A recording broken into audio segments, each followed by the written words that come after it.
Hello, love bugs. I have been really feeling like doing some Sims lately and have just needed something for de-stress and something that brings me joy. However, I feel like the thing that I'm weakest at in The Sims is building buildings. As you can see, some of my buildings here, they're very unfinished. I never finish wrapping them up exactly how I want. Even when I do, I feel like aesthetically, they're often kind of boring. Sometimes I do something interesting that I'm proud of, but for the most part, I find that it's just not my strength. However, I love decorating in The Sims, and that brings me to my brand new series, Ravi Renovates. Welcome to the first episode. I was given this as a suggestion from one of our wonderful community members. Shout out to Quinn, who said, well, if you hate the building so much, why don't you go through and renovate some of the starter homes in The Sims that maybe aren't so great, or maybe they are fine and they're nice buildings, but you could definitely renovate the inside to make them better. Kind of like a house, like an episode of Queer Eye or something like that. And I was like, honestly, that sounds amazing. So welcome to the first episode where I am going to be renovating Riverside Roost. And so what I want to do today is give you a little tour of the very first place that I'm going to renovate. Now, this episode's going to be a little bit different because I actually want to do this live on stream. So I'm going to renovate the house on stream. And so right now, what I'm going to show you is just the before, a little tour of what my thought process is. And then once I've renovated the house on stream, I will show you the finished project. So let's go ahead and take a peek at Riverside Roost. Riverside Roost is a 2-story, 2-bedroom, 2-bath house. Now let's talk a little bit about what that means for me and my own personal rules that I'm going to follow for this renovation. I'm kind of planning to follow kind of like a Queer Eye renovation in a way. So essentially what I'm going to do for this series is I cannot move any exterior walls at all. I can change out windows, doors, roofs. I have no limit on budget or what I want to do, but the overall structure of the house, I have to treat this like I only had a couple weeks to get it done in real life. So no major extensions or laying of cement or moving anything. Same thing goes for kind of the outdoor stuff. I am not able to move, while I'm able to place furniture, any landscaping I want to do, definitely make it more beautiful out here. I cannot place entire structures. I wouldn't have time to do that. Now, if a structure already exists, I am able to edit it. So since there are already porches here, I can decorate, change the railings, change the posts. I can extend or move the door, maybe move where the stairs are, but I can't completely recreate them. Now, as far as inside the house goes, the rules that I'm going to follow is that, again, I can't move any of the outside walls, but I can knock down or shift and move indoor walls. At the end, when I'm done, there needs to be the same number of bathrooms and bedrooms as there were when I started. So, let's say I have to at least have the same number of bathrooms and bedrooms. So if it's one of those houses where everything is really crammed, but they've crammed 4 bathrooms in, well, it better have 4 bathrooms when I'm done. So the idea for this one is that at minimum, there better be 2 bedrooms and 2 bathrooms in this house. I also cannot move any interior staircases. I can change them. I can change the wall. I can open it up. I can add different railings or whatever, but I cannot remove it or move it. That's where it has to stay, and I have to work with it inside, because the idea of this is like a renovation. It's not a rebuild, it's a change and renovation. So in this house, we have this large downstairs space and then this space up here to work with. There's this big gap for the staircase, a little small hallway that you can kind of see right here, this little small hallway for an upstairs bathroom, and then another large bedroom. Now, this house isn't too bad for some of the houses. Now, I think it's decorated really poorly. I don't understand what the thought was with this color palette. I was trying to look at it yesterday and I was like, were they preparing for Christmas? I don't know. Like, I like this rug, but certainly not with the things they matched it with. And then why are we mixing this kind of red with this kind of red? And then greens, I don't know. I'm not digging it. I'm not digging the design. The random bookcase back here, the space that's so unused. I think it's cute that they have chess in front of the windows.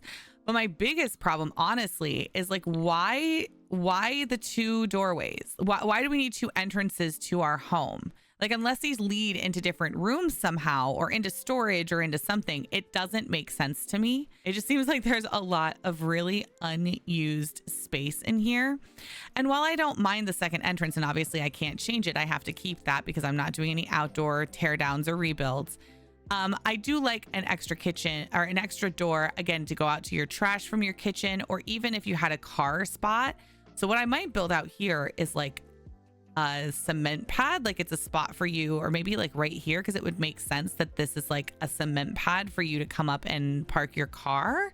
And then you're taking your groceries in from that door, where this is the actual front door of your home. But again, why the two entrances? It's not a double family home. Like, it just doesn't make sense.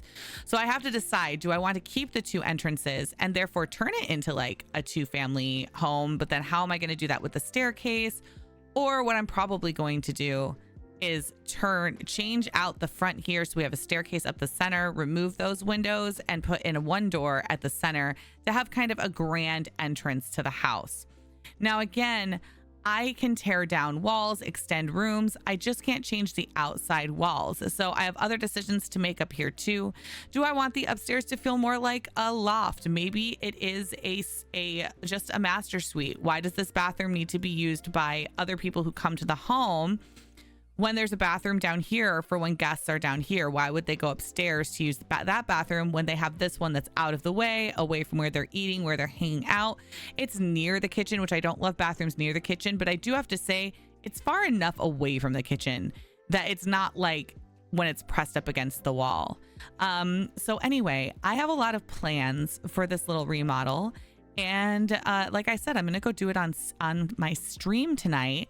So everyone will be able to watch me live make these decisions and these choices. But here in this video, you don't have to wait for anything. It's going to be like movie magic. So movie magic. Okay, y'all. I learned so much about myself and this project while doing this build. So not only did I spend an entire stream working on this, I then have spent multiple nights also working on it. So going forward for this series after this, I think I'm going to set a time limit for myself so that you all don't have to watch 8-hour footage of me just decorating in The Sims.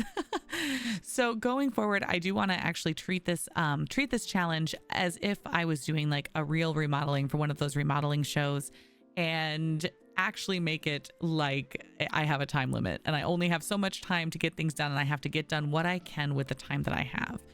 That being said, I'm still really proud of how this turned out. So here's a little flash really quick to just remind you of what it looked like when we started. And this is what it looks like now.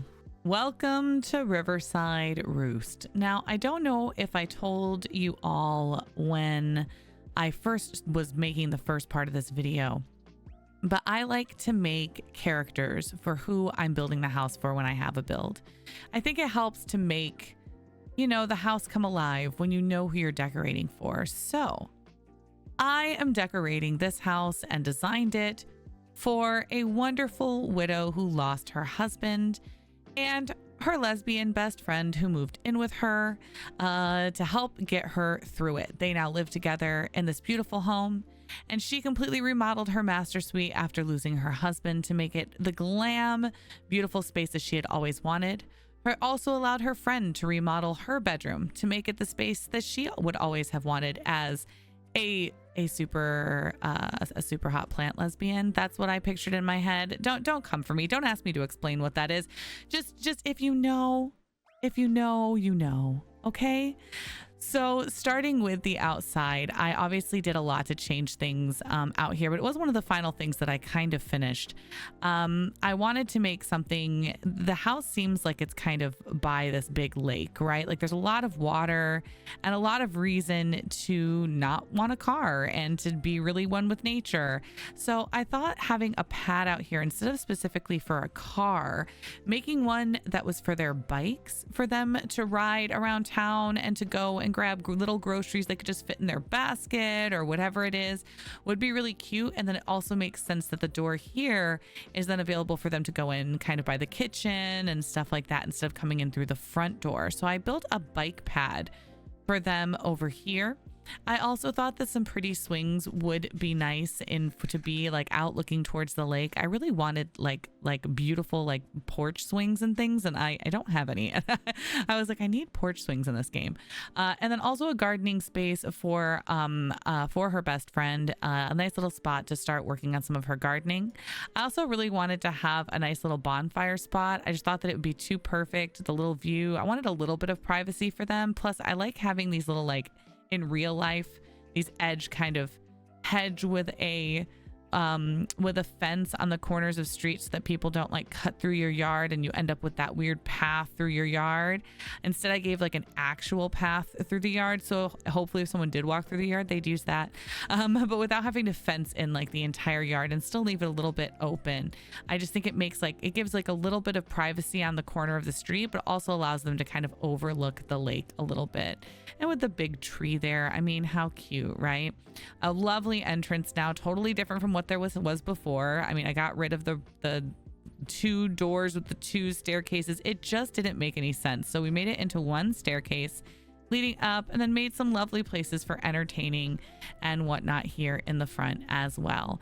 Now, I am really happy with how the outside came together, but I'm definitely most proud of and spent the most time on the inside. So let's get to it. So imagine that I'm like on one of those shows right now, and I'm like walking you into your home and I reveal what I did. Did you imagine, or in real life go, oh my God? I hope so. I hope so. Anyway, I'm hoping this is quite the improvement to what we had before. So let me show a couple of my favorite features so far about just this first entrance room.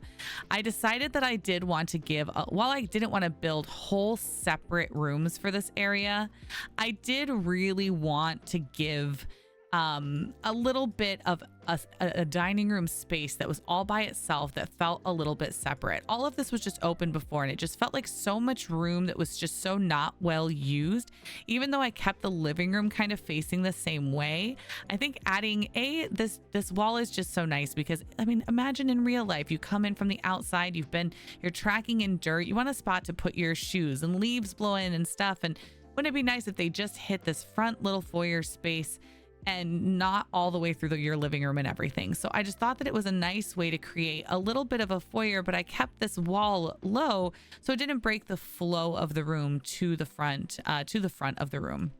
It also allowed, by having this big tall wall here, makes the dining room feel like it's in its own space. So even though it's still a very open floor plan, it still feels a little bit separated. Absolutely. Someone could be sitting here on the couch watching their favorite show, and someone else could be sitting over here playing cards with a friend that's over, or having something to eat and reading the paper. And while they're together in the same space, they're not breathing down each other's necks, sitting directly behind the couch where someone's watching a show. At least you get that little bit of feel of privacy. I also hated that the kitchen was completely closed off in its own room, so of course I had to change that. I changed it to have an open plan and moved the kitchen a little bit closer into this space, so it made a little more sense. I'm also really happy with the colorways that came out in here. I decided to do a lot of greens, very naturey, but with a splash of elegant, kind of a combination of the two loves of the two women that I imagine living in this house. And then I threw in these little splashes of pink just because I think that they add some vibrancy, and I just love how like these kinds of shades look with green. They're kind of unexpected, but they look really, really good. And again, I love this kitchen. I'm really happy with how it turned out. I think it just makes sense. I got rid of the windows that were too tall for anybody to look out through and just did kind of a basic little window. So when you're washing the dishes, you could be looking out and enjoying the lake, enjoying nature. Made sure there was lots of places for them to sit, nice little spot to sit and have their coffee together in the morning if they like. I'm just really happy with how this room turned out, even though it took me like multiple hours and at least 16 different couches before I finally made a decision. I think it turned out really well.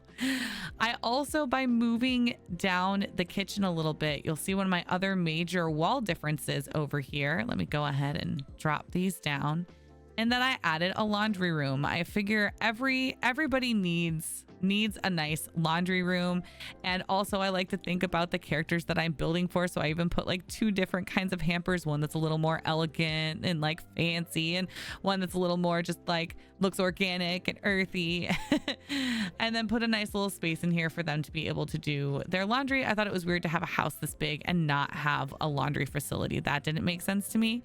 I also decorated this back door a little bit and made a spot like this is the door that you would use for going out and doing the gardening, because you're right next to the laundry where you can dump off any dirty clothes and stuff, or wash your shoes or whatever, and then also head into that bathroom there. I also for the friend made a spot down here for her to work on her plant stuff and doing flower decorating and things like that from all the plants that she works on.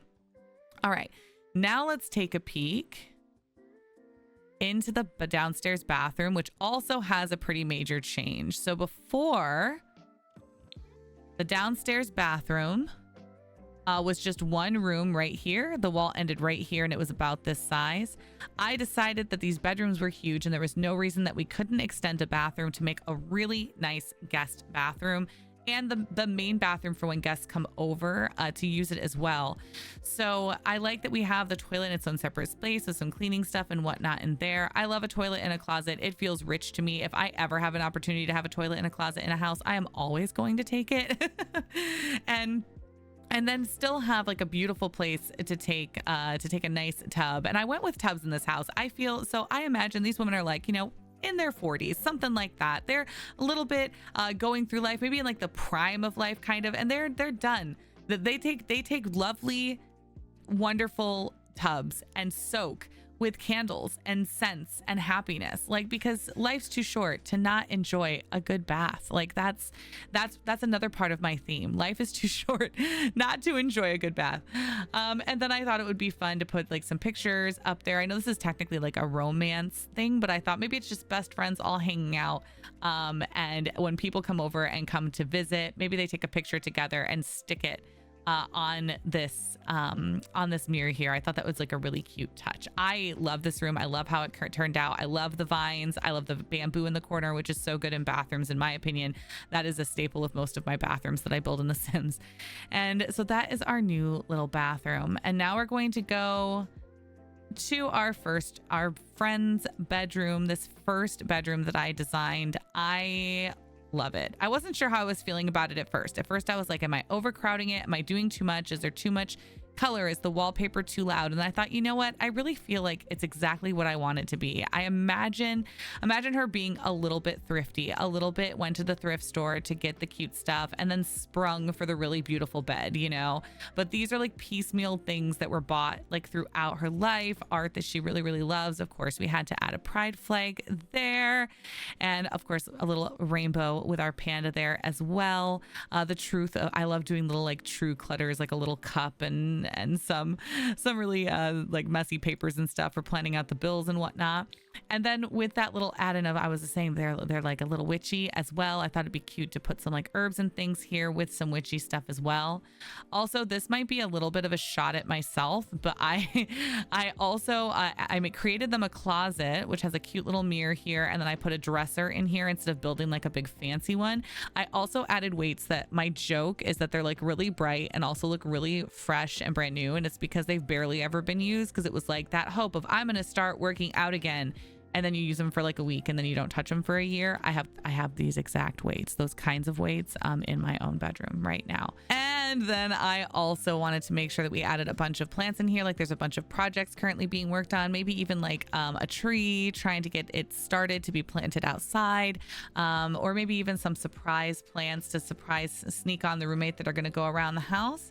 And then on this side, I did want to make sure, again, more plants, of course, but as well, like some more shelving with some books for studying and things like that as well. And so that is our downstairs. I'm really, really happy with how it turned out. The paneling on the outside, I changed the windows, I changed the doors, I changed literally everything. The flooring is different, but I only broke down external wall or internal walls. I didn't touch anything external or structural. The stairs are still here exactly like they were before. It's just a complete remodel and redecoration of this entire space. And now we're going to move upstairs. Upstairs is a much smaller space, as only half of the upstairs is actually built in this particular house. I am really happy with a lot of it though, particularly what I did with the landing. And I think people should just do this in their houses if they haven't already. I decided to create a little private like book nook. I know that I love having spaces outside of my actual bedroom to go and relax and to hang out, where I could read a book or check my emails or whatever it is that I want to do that's kind of away from where I sleep. And so this is what I made for our homeowner here. I made a nice little shelf here with lots of books and things to read. We have a cute little plant up here, I'm guessing, which is from the roommate who was like, this is a plant that will be really, really hard to kill. A little blanket that's got some pillows and some extra, or I'm sorry, a basket with some pillows and extra blankets in here to just be able to sit here, read a magazine, read a book, and be away from downstairs, you know, be away from the rest of the house and have some time just completely to herself. I also made it, I did make it a little elegant, a little above the top here.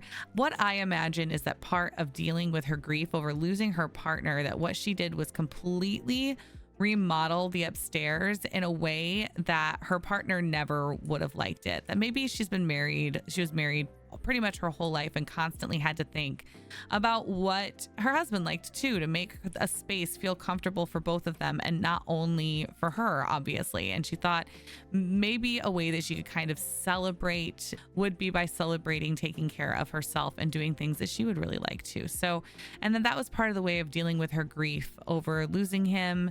And so that was kind of the mission that I went on with this space. And maybe that's like a little bit too intense, but this is the kind of stuff that I think of when I decorate. I really, really go into that much detail. So again, I changed out the carpets and the walls and everything. I wanted to stay true to like this wood tone in the house. So mixing it with this style was a little bit tricky, but I think it turned out okay. I love this painting. It's one of my favorite ones that The Sims has at all. I thought maybe this is like even a painting of hers that she had commissioned as like her rebirth into the second half of her life and what that's going to look like. And I also think, you know, she's really into makeup and she's into bags and she's into shoes and she's into all of that fun stuff. She likes collecting little trinkets. She likes having some flowers in her room, and maybe for work, she travels a lot. So I put this little suitcase over here to be a little travel space, or a little travel nod. Maybe just came back from working in fashion or doing something overseas, maybe taking those trips that she didn't take before and really diving into her career right now. I made a really beautiful little closet for her that's very elegant. It has lots of like the high styles in it. I love this piece here. I usually use it as a standalone. I don't usually use it in closets. I actually really like to fully flesh out closets and build really cluttered, like beautiful closets. But again, once I got to this point of the challenge, I was like, I am taking way too long making these things, and I'm gonna have to set a time limit. And so I was like, okay, so what would I do if I didn't have the time to do that? I would do this. So anyway, and then I decided, the big thing that I decided up here, also so that I could add this little nook, was why when we have a downstairs, when there's no reason for a guest to come up here unless they are coming into her bedroom, why is this a public bathroom when there's already a bathroom downstairs that guests can use? So I decided that she also decided, I'm not doing that anymore. I want a private bathroom that's just for me, and I don't have to worry about keeping it nice for guests. It is just for me. And so I completely redid this space, closed it off here and removed the door, put an archway here that only comes off of the master bathroom or master bedroom, and created a beautiful oasis for her to hang out in. Again, a tub in front of a window. I just love it. I know you're probably sensing a theme, but I do love it. Just looking out over this tree. This one's a little funny though. I kind of have the one downstairs. The window's a little blocked by the tree. This one looks like directly at the neighbors. So she could be like taking a nap and just watching the neighbors have dinner. But I did this cute little countertop for her with some bath salts and obviously towels and toothbrush and all of that as well. But all of the favorite accoutrement, a nice big thing for listening to music. I thought just sitting in the tub, listening to music, that is a way to help yourself relax and get through the stress and the things that are going on in our lives, whether it's from work or from loss or whatever. Of course, a toilet and a closet, because I can't help myself. If you see the walls up here, you can kind of see how that all works out there. And yeah, and some little towels and the little foot mat and all that good stuff in there. I really like how it turned out. It's very, very cute. It definitely looks like someone who has remodeled just for themselves. And then I also wanted to make a cute spot out here. I thought it would be fun to, since our downstairs friend has the hobby of being super into plants, well, maybe she got into candle making, and maybe that is something she always wanted to do and never got around to. And then again, like while processing everything that happened, decided to take up a hobby to help her get through it. And so now she comes out here, chills out on her porch sometimes, watches the neighbors, and makes candles and things for friends. So that is my build. I hope y'all enjoyed watching this and seeing what I came up with. I'd love to see if any of you were inspired by this. I've already had a few community members reach out who said that they did a remodel just themselves of the same build after watching me do it. So I haven't looked at any of them yet at the time of releasing this video, because I didn't want to be inspired or steal any ideas. So I'm so excited to, like, right after I post this, go look. So please let me know what you come up with, and if you want to do one of these challenges, and I'll be back with another one very, very soon. Okay, I love you. Bye-bye.